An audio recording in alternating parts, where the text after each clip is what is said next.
فيها شيء مميز، نكهة جديدة، شيء مختلف.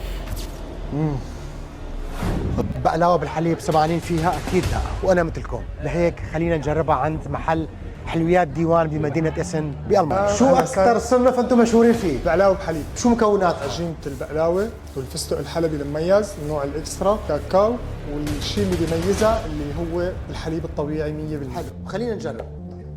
قرب هون. طريقة كلها فستق، أشوف. توب. صدقا. شو المميز اللي فيها؟ كاكاو الحليب طرية كتير، طرية. حلوة خفيفة، منا ثقيلة. حلو كي تخوي وقت شامي سوري، بس نكهة جديدة، شيء مختلف.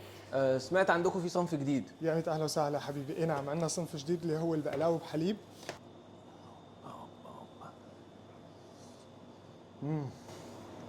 هي قطرة خفيف، مميزة إنه قطرة خفيف تيجي باردة، وللصيفية إن شاء الله هي تكون كتير كتير طيبة.